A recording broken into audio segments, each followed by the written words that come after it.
Chemistry channel पर सभी प्यारे विद्यार्थियों को प्यारा प्यारा सा good morning, good afternoon, good evening लाल। ध्यान रखिए लाल, माइंड को कंसंट्रेट करके पेपर कलम लेके बैठ जाइए। जितने भी स्टूडेंट्स हैं एक चीज़ ध्यान दीजिएगा, जिनका भी केमिस्ट्री से रिलेशन है वो इस चैनल से जुड़ सकते हैं। Means HN unique division chemistry वाले परिवार का मीन्स इस परिवार में आप जुड़ सकते हैं, इस चैनल के एक मेंबर बन सकते हैं। चलिए अच्छा ध्यान दीजिएगा। और मैं फिर कहना चाहूँगा, यदि आपके अंदर केमिस्ट्री से रिलेटेड किसी भी प्रकार के कोई भी वीकनेस पॉइंट्स है तो आप इस चैनल से जुड़िए। मैं प्रयास करूँगा कि केमिस्ट्री से रिलेटेड जो भी प्रॉब्लम आपके अंदर है मैं उसको दूर कर सकूँ। चलिए कंटिन्यूअस के साथ हम लोग अपने क्लासेज की तरफ बढ़ते हैं, अपने लेक्चर की तरफ बढ़ते हैं, अपने पॉइंट्स की तरफ बढ़ते हैं। क्यों लाल, है ना भैया? तो हम लोग यहाँ पर मेथड ऑफ रिएक्शंस ऑफ, हम लोगों ने डाई नाइट्रोजन के बारे में मीन्स हाइड्रोजन के बारे में काफ़ी कुछ पढ़ा। हाइड्रोजन क्या होता है और means ortho position, para position, ये सारी चीज़ हम लोग पढ़ चुके हैं। वन है ना, कुछ ऐसा था ना कि मतलब कि आर्थो एंड पैरा के बारे में पढ़ चुके हैं, स्ट्रक्चर भी पर आपको समझाया गया था। अब हम लोग नए टॉपिक की तरफ बढ़ते हैं। क्या? Method of reactions of di hydrogen. Method of reactions of di hydrogen. Di hydrogen कैसे बनाएंगे हम लोग, कि जिसका फॉर्मूला क्या होता है भैया? क्या होता है लाल? H2। क्या हो जाएगा लाल? H2। ये है लाल क्या?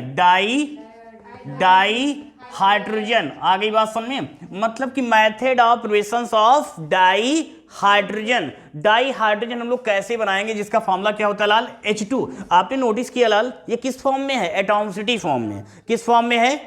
आपने नोटिस किया एक चीज, जब हम लोग इसकी कंपेयर कर रहे थे किसके साथ? हाइड्रोजन के साथ। डिफरेंस बिटवीन कुछ याद आया?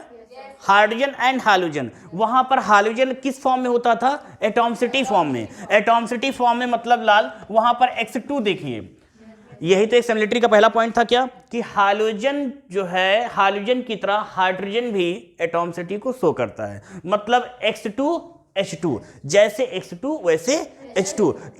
इसको हम लोग बोलते हैं एटॉमिसिटी। क्या बोलते हैं लाल? एटॉमिसिटी मतलब कि परमाणविकता। ये किस फॉर्म में लिखे जाएंगे? X2, that is atomicity. Confirm हो गया ना? अच्छा, अब इस चीज समझते हैं। हमने अभी बताया गया method of reactions of di hydrogen. हम लोग कैसे बनाएंगे डाई हाइड्रोजन, कैसे क्या होते हैं। क्लियर? एक चीज ध्यान दीजिएगा, जब बात करते हैं यहाँ मेटल्स की, जब बात करते हैं यहाँ मेटल्स की, तो जब बात मेटल्स की आती है लाल, माइंड में पहले कॉन्सेप्ट तैयार कीजिएगा। जब मेटल्स की बात आएगी तो जो मेटल होंगे, और मेटल भी कई टाइप्स के होंगे, ये तो बात दूसरी है कि मेटल्स बहुत सारे हैं, 90 एवं मेटल्स हैं, बट उनमें से कुछ मेटल्स एक्टिव होंगे और कुछ मीन्स से कुछ ज़्यादा एक्टिव होंगे, कुछ कम एक्टिव होंगे। ऐसा कुछ है ना, मतलब कि क्लासिफिकेशन के बिहेव पर मेटल्स कई टाइप्स के होते हैं। मतलब कुछ ज़्यादा सक्रिय होते हैं, कुछ कम सक्रिय होते हैं। अब जो ज़्यादा सक्रिय होंगे वो ठंडे जल से ही रिएक्शन कर लेंगे, और जो कम सक्रिय होंगे उनको क्या करेंगे? उबलते हुए पानी के साथ, मतलब कि बॉयल पानी के साथ रिएक्ट कराएंगे। कुछ ऐसा है ना। मतलब कहने का मतलब क्या है? पहली चीज तो हम ये समझेंगे कि एक्टिव मेटल्स की बात करेंगे। मतलब कि मेथड ऑफ रिएक्शंस में डाई हाइड्रोजन बनाने के लिए हम मेटल की रिएक्शन कराएंगे। किसके साथ कराएंगे? जल के साथ। जल के साथ तो रिएक्शन कराएंगे, बट ठंडे जल के साथ कराएंगे। क्लियर? क्योंकि ये एक्टिव मेटल्स हैं। अब बात किसकी आ गई लाल? Active metals.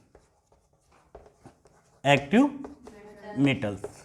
अब बोले तो एक्टिव मेटल्स, एक्टिव मेटल्स में आपका होता है सोडियम, पोटेशियम और Ca भी ले सकते हो एक प्रकार से। तो कहने वाला sodium, potassium and calcium, that is active metals. अब ये एक्टिव मेटल्स है, ये किससे रिएक्शन करेंगे? वाटर, ठंडे जल के साथ ये रिएक्शन कर लेंगे। क्लियर? पॉइंट को पहले समझ लेंगे फिर हम लोग करेंगे। क्लियर? ये तो कंफर्मेशन हो गया, लेकिन ये तो ठंडे जल के साथ रिएक्शन हो गई। अब गर्म जल के साथ, तो उसके साथ रिएक्शन करेंगे तो उसके साथ कुछ अदर एलिमेंट्स हो जाएंगे, जैसे Mg हो गए, Mg हो जाएगा, और नेक्स्ट बताइए Zn आपने ले लिया। तो ये दोनों क्या हो जाएंगे? इनकी सक्रियता क्या होगी? इनके अपेक्षा कम होगी। तो ये ठंडे के मतलब कि ये क्या कर गर्म जल के साथ रिएक्शन कर लेंगे। क्लियर? अच्छा, दूसरी अगला पॉइंट लेते हैं। ये जो अब तक हमने देखा कि मेटल किसके साथ रिएक्शन कर रहा है? हाँ, cold and hot water. Confirm? इन दोनों के साथ रिएक्शन कर रहा है। मतलब अंततः एक चीज हमने यही सीखा क्या, कि जो मेटल्स हैं ये किससे रिएक्शन कर रहे हैं? वाटर से। कंफर्म हो गया। मतलब यहां पर मेटल्स किससे रिएक्शन कर रहे हैं? वाटर से। अब कोल्ड एंड हॉट वो बात की बात है, बट यहां पर मेटल्स रिएक्शन कर रहे हैं वाटर से, जिसके मींस गिव्स आउट फॉर्म में हमको क्या मिल रहा है? क्या मिल रहा है, di hydrogen gas. Clear, means method of reactions में ये दोनों पॉइंट हो गए। लेकिन मेटल्स कुछ ऐसे होंगे वो किससे रिएक्शन करेंगे, एसिड से भी तो करेंगे, एसिड से रिएक्शन करेंगे। मतलब हम यहां लिख सकते हैं लाल कि अब मेटल किससे रिएक्शन करेंगे लाल, एसिड से। मेटल अब किससे रिएक्शन करेंगे, एसिड से। कंफर्म हो गया। अच्छा, एसिड की जब बात आती है तो एसिड में तो बहुत सारे एसिड होते हैं, बट मेटल कौन कौन से होते हैं, यहां पर मैंने क्या बोला, मेटल्स।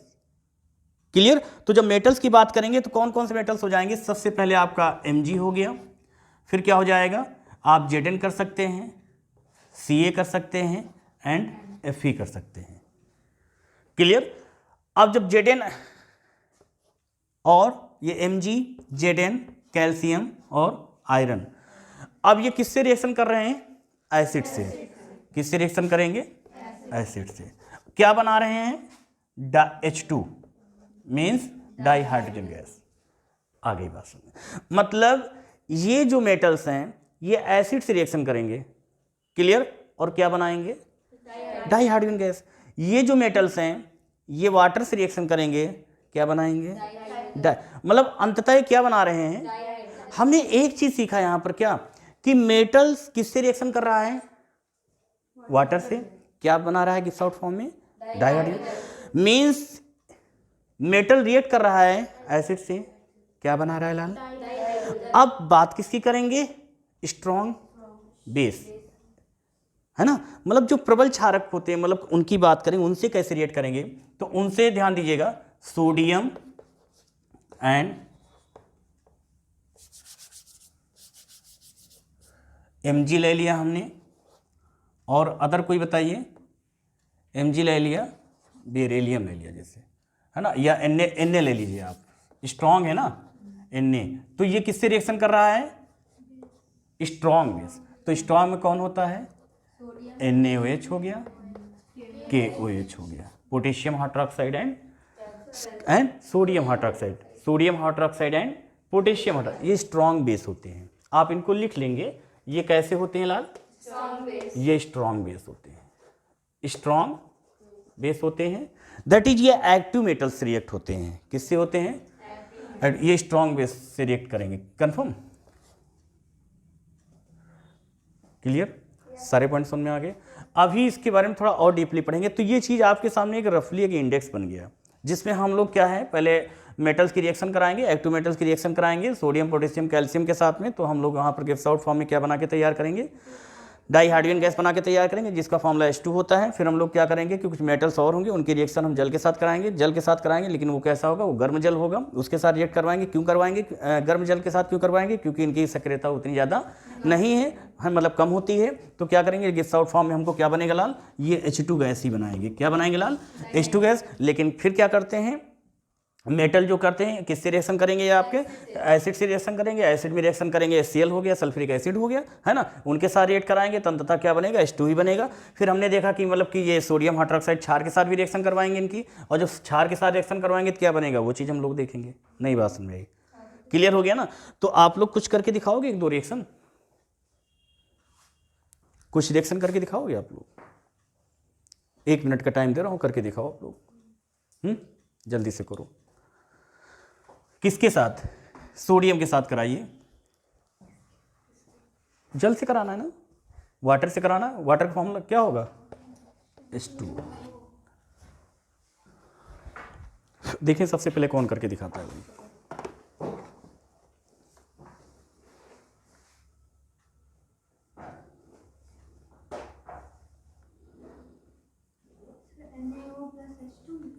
क्या हो जाएगा, हाँ, और थोड़ा प्रैक्टिस करो सेकंड की। मॉलिक्यूल 2H2O लेना सबने, सभी में 2 मॉलिक्यूल लेंगे H2O के।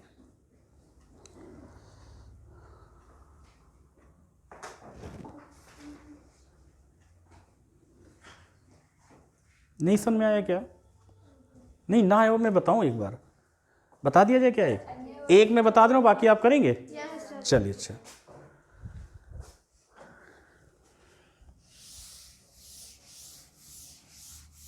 देखिएगा, जैसे कहा गया सोडियम हो गया, है ना, तो 2Na, और क्या है, पोटेशियम हो गया 2K, कैल्शियम 1, कितने मॉलिक्यूल के साथ में, तो प्लस 2H2O और प्लस 2H2O और प्लस 2H2O, क्या बनता है देखते हैं कि शॉर्ट फॉर्म में। अब ये 2Na और क्या है प्लस 2H2O, तो क्या बनाएगा देखो इसमें, अब बैलेंस करके दिखो, लास्ट में ये चीज तो कंफर्म है क्या, H2 बनेगा। अब H2 के साथ में, और अब देखो शेष क्या बच रहा है, बोर्ड पेपर में ऐसे भी आता है। और देखो क्या बचेगा, प्रोडक्ट देखो, अब तो हमने एक चीज यहां पर हमने लिख दिया क्या, प्लस H2O। अब H2 के कितने मॉलिक्यूल होते हैं ये भी बैलेंस कर लीजिएगा, हाइड्रोजन गैस, और प्लस H2। अब करके दिखाओ क्या बच रहा है, देखो एक साथ लिख के देखो,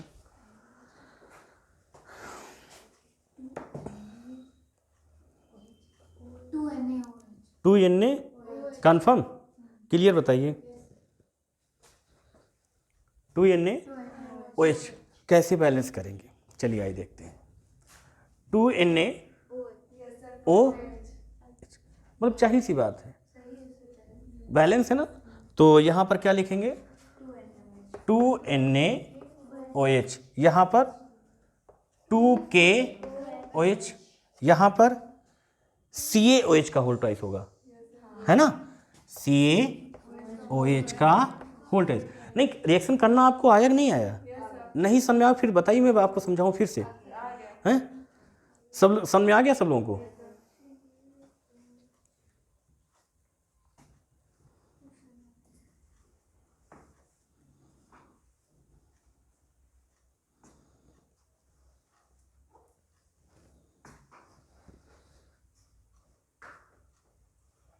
हो गया सब लोगों का, नहीं समझ में आया, तो इसका नाम क्या है, सोडियम, और ये वाटर हो गया, और ये क्या हो जाएगा, सोडियम हाइड्रोक्साइड, हाइड्रो ओ है ना, ए होता तो हाइड्रोक्साइड, हाइड्रोक्साइड है ना, और यही चीज प्रोडक्ट बनाना था क्या, डाइहाइड्रोजन, है ना, और ये क्या है पोटेशियम। आप ब्रैकेट में लिख सकते हो क्या, एक्टिव मेटल्स, क्या लिखोगे ब्रैकेट में, एक्टिव मेटल्स, और एक्टिव मेटल्स इसीलिए इसकी रिएक्शन हमने किससे करवाया, और जल कैसा था, ठंडा था, है ना, नई बात समझ आई। अच्छा ये क्या है, पोटेशियम, पोटेशियम हाइड्रोक्साइड, और ये क्या है आपका कैल्शियम, कैल्शियम, और ये आपका वाटर, ये क्या बन गया, आपने एक चीज भैया नोटिस किया, हाँ हाइड्रोक्साइड, बड़ा प्यारा पॉइंट से यहां पर नजर में आया हम लोगों को, मतलब यहां पर देखिए जितने भी प्रोडक्ट भैया बनाए गए हैं, sodium hydroxide, potassium hydroxide and calcium hydroxide, हमने मीन से हाइड्रोक्साइड मतलब बोले तो हाइड्रोक्सिल आयन, बोले तो हाइड्रोक्सिल, और जब हाइड्रोक्सिल आयन की बात आती है तो यहां पर हमने एक चीज और सीख सकते हो, यहां पर क्या हमने यहां पर नोटिस किया कि सोडियम की जब वाटर के साथ रिएक्शन कराने पर sodium hydroxide that is base alkali, है ना, मतलब कि देखिए NaOH में क्या मतलब कि NaOH को लिए हमने वाटर में क्या किया, डिजॉल्व किया, और जैसे डिजॉल्व किया उसका आयनाइजेशन हुआ, आयनाइजेशन मींस 2 आयंस में रिलीज हुआ, एक कैटायन सेकंड कंफर्मेशन, मतलब कि इस सोडियम हाइड्रोक्साइड को लिए एक छोटा सा यहां पर हम बीकर बनाते हैं, क्लियर। अब इस बीकर में क्या है, वाटर है, इसमें हमने क्या रख दिया, इसमें लिया हमने, उसमें वाटर ले लिया, क्लियर, ये वाटर है, क्लियर। अब क्या है, ये आपका एक एओप है और दूसरा एक छोटा सा बीकर जिसमें क्या रखा हुआ है, सोडियम हाइड्रोक्साइड NaOH, इसको इस वाटर में क्या कर दिया, डिजॉल्व कर दिया, इस NaCl का सॉरी NaOH का क्या हुआ, आयनाइजेशन, बोले तो OH ion, confirmation of alkali, means ये सोडियम हाइड्रोक्साइड एक बेस है। कंफर्म हो गया ना, ये बेसिक नेचर का होगा। नई बात मतलब कि क्या है, मतलब ये बेस है ना। क्यों, हमने कैसे समझा कि किसी भी कंपाउंड्स को अगर हम जल में वियोजित करते हैं, वियोजित करने के बाद है ना, जब उसमें हाइड्रोक्सिल आयन प्रेजेंट होता है तो हाइड्रोक्सिल आयन ये कन्फर्मेशन करता है कि ये क्षार है। और ये किसने बताया था, स्वांटी आर्हेनियस ने। किसने बताया था, स्वांटी आर्हेनियस ने। ये बात समझ में आ गई ना, क्लियर। चलिए अच्छा, तो ये चीज़ कन्फर्मेशन हो गया कि potassium hydroxide, sodium hydroxide and calcium मतलब sodium potassium and calcium hydroxide that is base.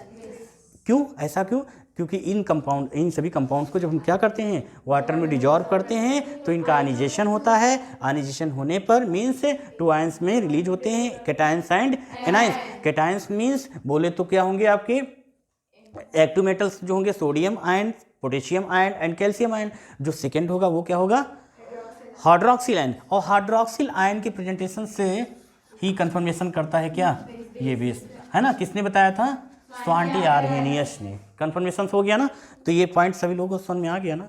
अच्छा, ये भी तो लिख सकते हैं ना, क्या भैया, सोडियम हाइड्रोक्साइड और पोटेशियम हाइड्रोक्साइड दैट इज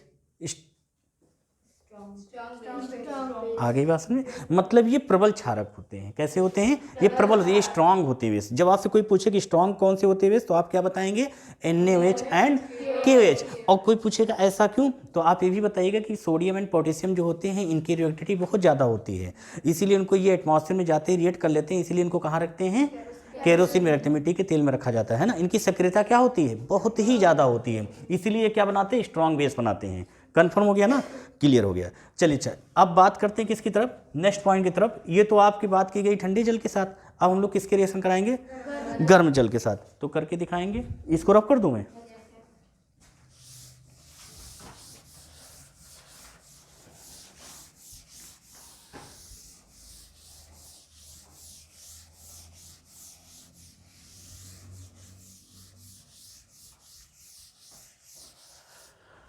अब बात करते हैं किसके साथ, गर्म जल। मतलब कि Mg हो गया और Zn हो गया और दो ले लिए हमने, आयरन भी, चलिए आयरन भी लेते हैं, आयरन भी ले लिया।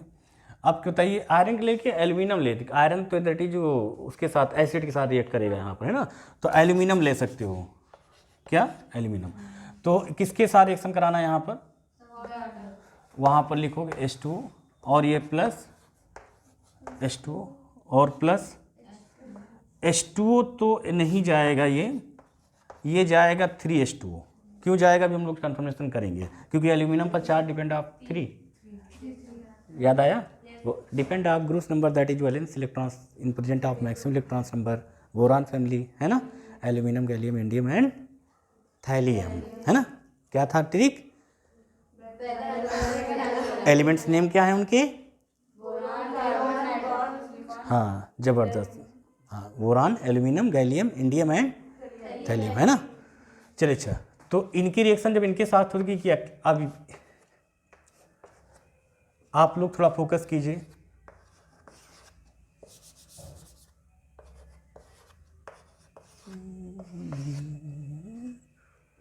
करके दिखाएंगे आप लोगों को, अभी बता रहे हैं, करके दिखाइए आप लोग जल्दी से। देखिए सबसे पहले भाई कौन करता है, इसमें क्या बनेगा,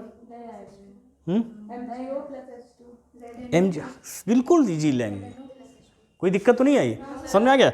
जल्दी से कर लीजिए सभी लोग, ऑनलाइन वाले भैया आप भी ध्यान देते रहिएगा।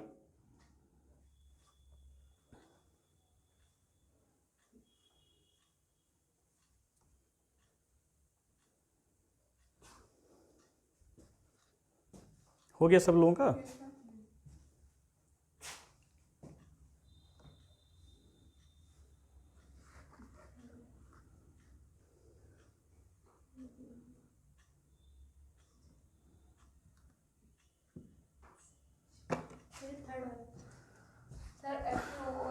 ये हो गया, ये कंफर्म हो गया ना। तो क्या बना रहा प्रोडक्ट लाल, ये MgO प्लस H2, है ना। और नेक्स्ट कौन सा है, ZnO प्लस H2, है ना। अच्छा ये तो यहाँ पर अब हमको यही तो सीखना है कि हमने कोई गलती तो नहीं किया है ना। देखो हमने एक चीज़ सीखा, माइंड पे ध्यान देना, हाइड्रोजन कितने यहाँ पे हैं? 6 हैं। एल्यूमिनियम पर 3 है, तो ये कितनी बार होना चाहिए? 2 होगा ना, तभी तो किसमें टूट रहा है, देखो बैलेंस हो रहा है नहीं हो रहा है, Al2O3 और प्लस 3H2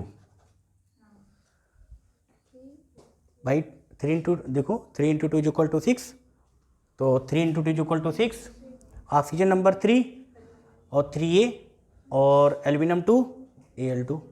नहीं बात समझ में आई? नहीं समझ में आया क्या? बैलेंस हो गया ना, तो एल्यूमिनियम ऑक्साइड, इसका नाम क्या है लाल? सॉरी मैग्नीशियम है ना। और ये क्या भैया? Magnesium oxide. ये क्या है? जिसके लिए प्रयास कर रहे थे इतनी देर से, है ना, हाइड्रोजन गैस, डाई हाइड्रोजन, है ना। और ये क्या है? जिंक है। और ये तो वाटर आप लोग जानते ही हैं। ये क्या है? आपने नोटिस किया? हाँ, oxide, that is metal oxide, है ना। और डाई हाइड्रोजन समझ में आया भैया? नहीं आया? रटना तो नहीं पड़ा लाल? कन्फर्मेशन हो गया लाल ना। अपना कॉन्सेप्ट क्या है लाल? हाँ, मन लगा के, है ना लाल। ये आपका एल्यूमिनियम हो गया, क्या हो गया भैया? एल्यूमिनियम। और ये आपका वाटर हो गया, और ये aluminium oxide.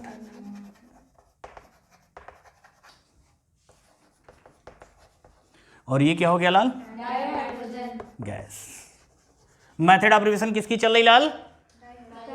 Di hydrogen gas, है ना। ये अभी नॉर्मल हम लोग पढ़ रहे हैं, अभी हम लोग पढ़ेंगे इसकी लैबोरेटरी मेथड भी पढ़ेंगे, है ना। तो ये सारे पॉइंट समझ में आ गए सब लोगों को।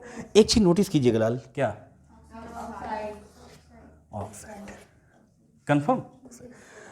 ये चीज क्लियर हो गया सब लोगों को? कंफर्मेशन हो गया। चलिए नेक्स्ट पॉइंट की तरफ। तो ये दोनों पॉइंट्स आपके क्लियर, ठंडे जल के साथ और गर्म जल के साथ, दोनों के साथ हम लोगों ने स्टडी कर लिया। सभी लोग समझ में आ गया? अब एक चीज ध्यान दीजिएगा, इस कंपाउंड्स को अब थोड़ा यहाँ पर एक्स्ट्रा नॉलेज लेते हैं कि ये कैसे जुड़ गए आपस में।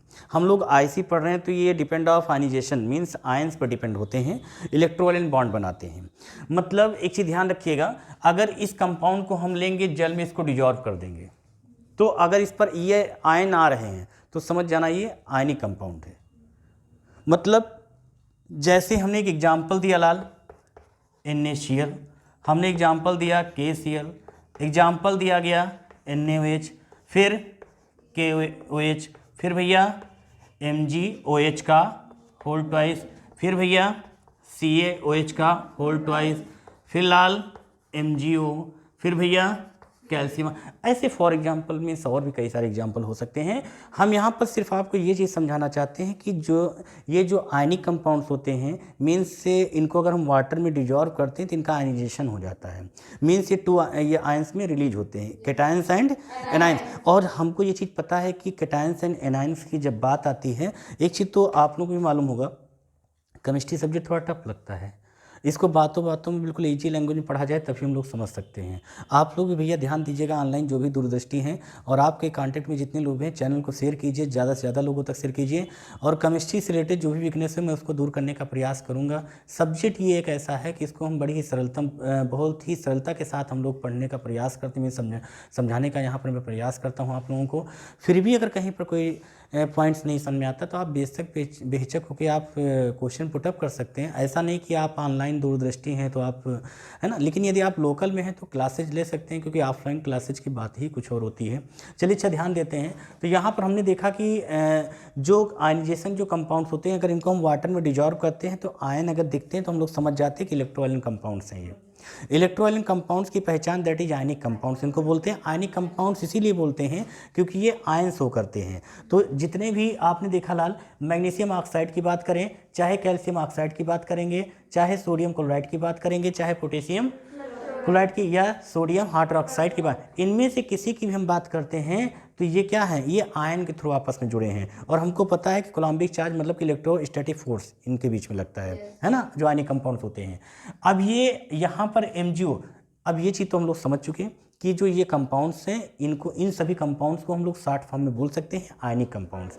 आयनिक कंपाउंड्स क्यों बोलते हैं, क्योंकि आयन के थ्रू मिलकर बने होते हैं। आयन के थ्रू का मतलब कि एक इलेक्ट्रॉन देता है, दूसरा इलेक्ट्रॉन लेता है। जो इलेक्ट्रॉन ट्रांसफर करता है उस पर प्लस मीन्स कैटायंस, और जो इलेक्ट्रॉन एक्सेप्ट करता है उस पर माइनस मीन्स एनायन। कन्फर्म हो गया ना। कैटायन एंड एनायन की बात का मतलब क्या होता है कि कैटायंस इलेक्ट्रॉन्स देते हैं और एनायन मतलब इलेक्ट्रॉन्स लेते हैं। तो देने वाले पर प्लस और लेने वाले पर माइनस चार्ज होता है।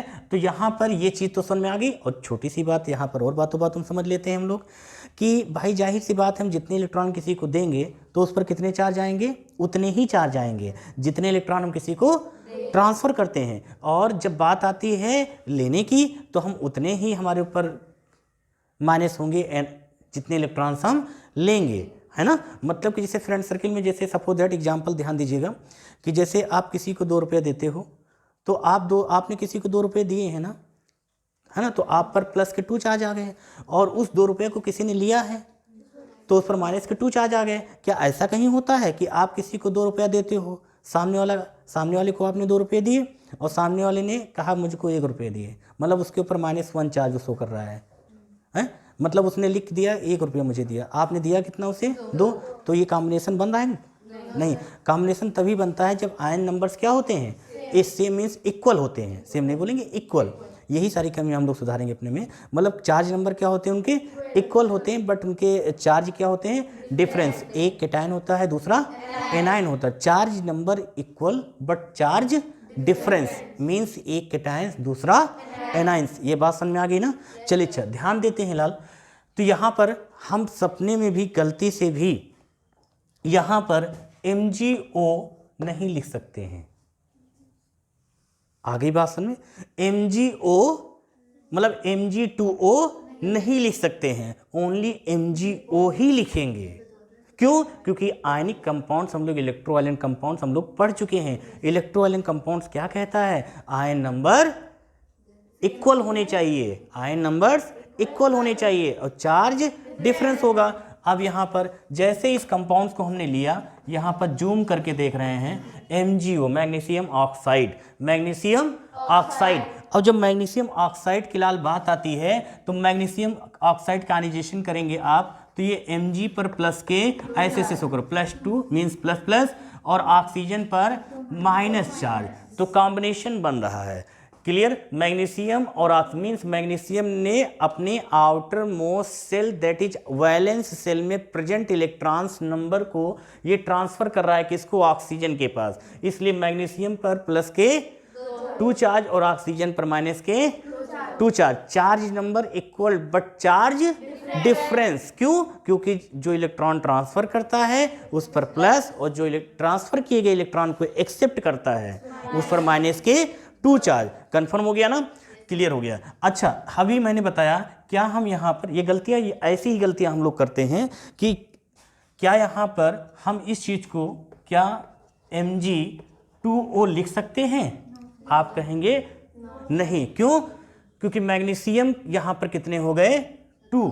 मैग्नीशियम कितने हो गए, 2, और 2 का मतलब इसके पास कितने इलेक्ट्रॉन्स हो गए, 4, और इसके साथ कितने ऑक्सीजन जुड़े हैं, 1। मतलब कि मैग्नीशियम ऑक्साइड, यहाँ पर मैग्नीशियम ऑक्साइड में क्या है, मैग्नीशियम 2 बार, मतलब इसने 4 इलेक्ट्रॉन ट्रांसफर किए हैं। इलेक्ट्रॉन्स नंबर इसने कितने ट्रांसफर किए, 4 ट्रांसफर किए, और ऑक्सीजन ने ट्रांसफर किए गए इलेक्ट्रॉन में से कितने इलेक्ट्रॉन एक्सेप्ट किए, गेन किए, 2। मतलब कि मैग्नीशियम ने तो 4 electrons, 2 magnesium that is 1 magnesium divalent metal, 2 charge present into 2 is equal to 4 electron transfer कर रहा है। तो और लेकिन ऑक्सीजन को जरूरत कितनी थी स्टेबल होने के लिए, 2 इलेक्ट्रॉन, तो उसने 2 इलेक्ट्रॉन केवल लिए हैं। मतलब ये स्ट्रक्चर जो है Mg2O नहीं हो सकता है, MgO होगा। हाँ एक बात, एक ऑप्शन हो सकता है, क्या कर सकते हो, इस 2 को आगे लिख दो, है ना, तो आप लिखोगे क्या, 2MgO। अब ये कॉम्बिनेशन बन गया। मतलब कि 2 को यहाँ पर लगाना नहीं सही है, आप इसको आगे लगाएंगे, ऐसे आगे बात सुने। मतलब कि मैग्नीशियम भी 2 हो गया और ऑक्सीजन भी 2 हो गया। इसको आप सफिक्स यहाँ कहाँ लगाएंगे, प्रीफिक्स, क्लियर हो गया ना, सफिक्स में यहाँ पर लगा देंगे, कोई दिक्कत नहीं, समझ आया क्या, क्लियर। मतलब कि मैग्नीशियम भी 2 हो गए और ऑक्सीजन भी 2 हो गए, कॉम्बिनेशन यहाँ पर बन गया।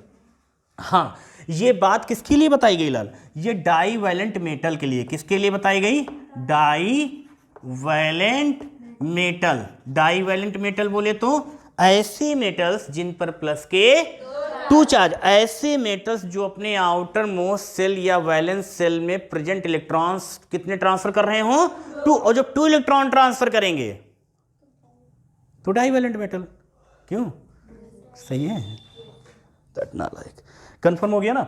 मतलब ये मैग्नीशियम क्या है, मैग्नीशियम यहाँ पर ये डाई वैलेंट मेटल है। इस, हाँ, ये फॉर्मूला, इसका फॉर्मूला क्या बनेगा, बनेगा 2MO एक बन सकता है, दूसरा एक और बन सकता है क्या, M2O। तो M2O मतलब कि मोनोवैलेंट मेटल यहाँ होगा, और यहाँ पर मतलब डाईवैलेंट। अब यहाँ पर जैसे अभी बात किया हमने, एग्जाम्पल देता हूँ, एक एग्जाम्पल यहाँ से देखिए, यहाँ पर हमने लिखा 2Na और प्लस क्या जा रहा है, H2O। बात को समझिएगा यहाँ पर, ऐसे 2H2O, तो यहाँ पर सेम वही 2NaOH बना देगा भाई, यहाँ पर 2, जहाँ पर ये है 2NaOH बना देगा।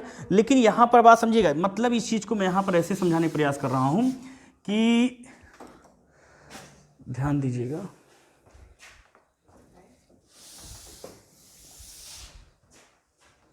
देखिए अब ये ऑक्सीजन क्या है, हमने लिखा यहाँ पर, हाँ ये लिखा जा सकता है N2O, मतलब इसका फॉर्मूला बनेगा M2O, क्लियर। और हमने कहा यहाँ पर आप Mg2O नहीं लिख सकते हो क्या, और इसका फॉर्मूला क्या है, ये तो गलत हो गया आपका, तो इसका क्या हो जाएगा 2MgO हो जाएगा, क्लियर। अच्छा, इसको आप ऐसे भी, ये चीज़ कंफर्म, तो इसका फॉर्मूला क्या बन जाएगा, यहाँ पर इसका फॉर्मूला बनना चाहिए क्या, 2MO कर सकते हो, या ओनली MO कर सकते हो, नई बात समझे, क्लियर। लेकिन एक चीज, मतलब बैलेंस करने के लिए आपको चाहिए, तो यहां पर आपने क्या देखा कि ये सोडियम ऑक्साइड, तो इसका मतलब कि इसके ऊपर माइनस के 2 चार्ज, तो इसके ऊपर प्लस के 2 चार्ज होने चाहिए। तो ये थोड़ी होता है कहीं सोडियम पर एक चार्ज लाओ, एक और लगा दे अपनी तरफ से, अपनी तरफ से कैसे लगा दोगे, मेरी बात नहीं सुनी, आपके पॉकेट में जितने पैसे होते हैं उतने खर्च करते हो ना, कि एक्स्ट्रा खर्च करते हो, एक्स्ट्रा नहीं करते हो ना।